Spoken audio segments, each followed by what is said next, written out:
வந்து வேலைக்கு போகாமல் வீட்டில் எல்லா வேலையும் செய்ய சொல்லணும் அப்படிங்கிறத மனசில் நினச்ச லக்ஷ்மி வந்து ஒரு வேலையும் ஒன்றொன்னா மதிக்கு தேடி தேடி எல்லா வேலையும் சொல்லிகிட்டு இருக்காங்க. அப்போது ஒரு டைம் வந்து மதி கிச்சன் வேலையெல்லாம் முடித்ததுக்கப்புறமா மதி துவைக்கணும் மதி, அந்த பக்கெட்டில் 2 துணி கிடைக்குது, போய் துவைக்கணும் அப்படிங்கிறாங்க. அப்போது மலர் இருந்துக்கிட்டு அத்தை நான் துவைச்சிக்கிறேங்க அத்தை, இன்னும் கொஞ்ச நேரம் இருக்கட்டுமே, என்ன துவைக்கிறதுக்கு டைம் இருக்குல்ல, இப்போல்லாம் ஒன்றும் மழை காலம் இல்லையே, அதனால் அப்புறமா துவைச்சி போட்டுக்கலாம் அப்படிங்க. மலர் அமைதியாக இருக்கிறியா, நான் மதிக்கிட்ட தான் பேசினேன். என்ன மேடம் இப்போ தானே வேலைக்கு போகிறது இல்லைல்ல, இந்த வேலையெல்லாம் செய்வாங்க தானே அப்படின்னு சொல்லி லக்ஷ்மி கேட்குறாங்க. அப்போது மதி இருந்துக்கிட்டு அக்கா விடுங்க நான் பார்த்துக்கிறேன் அப்படின்னு சொல்கிறாங்க. சரி மதி, உனக்கு துவைச்சதே இல்லை நீ, உனக்கு தெரியுமா அப்படின்னு, மிஷினில் போடுறது தானேங்க்கா, அதெல்லாம் நான் பார்த்துக்கிறேன் அப்படிங்கிறாங்க. சரி மதி, நீ போய் பச்சை பக்கெட்டில் இருக்கிறத மிஷினில் போடு, ப்ளூ பக்கெட்டில் இருக்கிறத கையில் துவைக்கணும் அப்படின்னு சொல்கிறாங்க. சரி நான் பார்த்துக்கிறேன் அப்படின்னு சொல்லிட்டு மதி அங்கே போய் பார்க்குறாங்க. அங்கே போய் பார்க்கும்போது தான் தெரியுது பக்கெட்டில் மிஷினில் இருக்கிறதெல்லாம் உள்ளே போட்டு எடுத்துடுறாங்க. பக்கெட்டில் சரி கையில் துவைக்க சொன்னாங்கல்ல அப்படின்னு சொல்லிட்டு போய் எடுத்து பார்க்குறாங்க. எல்லாமே அண்டர்வேராக இருக்குது. அது வந்து தன்னோட மாமனாரான அண்டர்வேர்ஸ் எல்லாம் அதில் இருக்குது. அதை பார்த்துட்டு மதிக்கு வந்தது பாருங்க கோவம், அந்த துணியை அப்படியே தூக்கி போட்டுட்டு வந்துட்டு வேகமாக வீட்டுக்குள்ளே வர்றாங்க. அத்தை என்ன நினச்சிட்டீங்க, அதையெல்லாம் என்னால் துவைக்க முடியாது அப்படிங்கிறாங்க.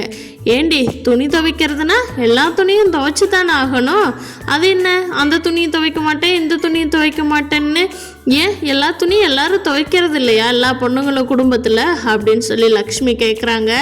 அதுக்கு மலர் இருந்துக்கிட்டு இல்லைங்க அத்தை, அவக்கெல்லாம் துவைச்சே பழக்கம் இல்லைன்னு சொன்னேன்ல, நான் வேணா அப்படிங்க. மலரே அமைதியார் ஒரு நிமிஷம். என்ன மதி என்னாச்சு உனக்கு, ஏன் கையிலெல்லாம் உனக்கு துவைச்சி பழக்கமே இல்லையா, துவைக்க மாட்டியா அப்படின்னு சொல்லி கேட்குறாங்க. அதுக்கு மதி இருந்துட்டு கையில் துணி துவைப்பந்தான், துவைச்சி எனக்கு பழக்கம் இருக்குந்தா, இருந்தாலும் அடுத்தவங்களோட அண்டர்வேரெல்லாம் என்னால் துவைக்க முடியாது அப்படிங்கிறாங்க.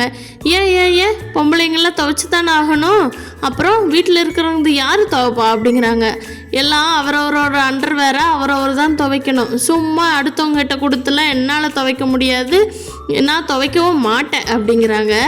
என்னடி உனக்கு என்ன எவ்வளோ திமிரு அப்படின்னு சொல்லி லக்ஷ்மி சண்டைக்கு போகிறாங்க. அதுக்கு மலர் வேகமாக வந்து அத்தை அதெல்லாம் யாருனாலையும் துவைக்க முடியாதுங்க அத்தை, நீங்கள் மதியை ரொம்ப தான் கொடுமைப்படுத்துகிறீங்க, அவள் வேலைக்கு போகலைங்கன்னு வீட்டில் இருக்கிறாங்கிறக்கோசரம் அப்படிங்கிறாங்க. என்ன மலர் உனக்கு ரொம்ப வாய் நீளுது, என்ன அவ கூட சேர்ந்துக்கிட்டு ரொம்ப வாய் பேசுகிறியோ அப்படிங்கிறாங்க.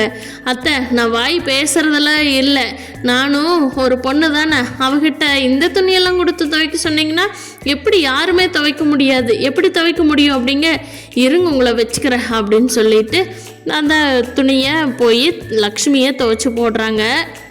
உங்கள் மாமாவது 2 பேரும் வயசான பெரியவர், அவர் துணியை அவராக துவைச்சிக்க முடியும், வயசான பெரியவர் தான் நீ துவைச்சி போட முடியாதா அப்படின்னு சொல்லி லக்ஷ்மி கேட்கவும் மலர் இல்லை முடியாதுன்னு சொல்லிட்டாங்க. மலர் இந்த தடவை தான் மலர் கொஞ்சம் எதிர்த்து பேசணுமேன்னு சொல்லி கொஞ்சமாவது பேசுகிறாங்க. மதி வந்ததுக்கப்புறமா மதி நல்லா ட்ரைனிங் கொடுத்து தான் மலர் ஏதோ கொஞ்சமாவது பேச ஆரம்பிச்சிருக்காங்க.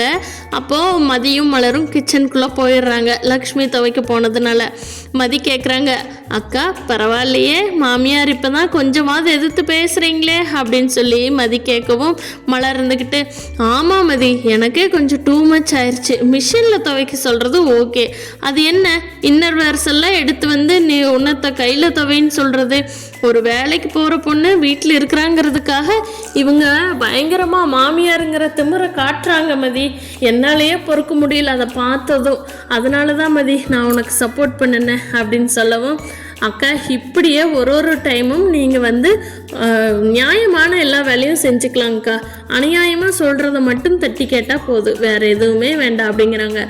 ஆமாம் மதி இனிமேலெல்லாம் மனசுக்கு அநியாயமாக படுறது எல்லாம் அப்பப்போவே கேட்கணும் மதி, நீ தான் மதி செம்ம கேரக்டர், நல்லா வேஸ்ட் இவ்வளோ நாள், இனிமேல் ட்ரை பண்ணுறேன், எடுத்த உடனே எனக்கு டக்குன்னு வராது, கொஞ்சம் கொஞ்சமாக ட்ரை பண்ணுறேன் மதி அப்படின்னு சொல்லி மலரும் மதியும் உள்ளே பேசிக்கிட்டு இருக்காங்க. அப்போ வந்து எல்லாருமே நைட்டு சாப்பிட எல்லாருமே அப்போ தான் ஒன்று சேர்றாங்க. லக்ஷ்மி வந்து மனசுக்குள்ளேயே வச்சுக்கிட்டு இருக்கிறாங்க, இதை எப்படியாவது எல்லார்த்த முன்னாடி சொல்லி மதியை திட்டு வாங்க வச்சிடணும். அவள் ராகவன் தன்னோட வீட்டுக்காரரான ராகவன் கிட்ட சுரேஷ் கிட்ட இந்த ஆம்பளைங்க முன்னாடி அவளை திட்டு வாங்க வச்சிடணும் எப்படியாவது அப்படின்னு லக்ஷ்மி மனசுக்குள்ளே நினச்சிக்கிட்டே இருக்காங்க.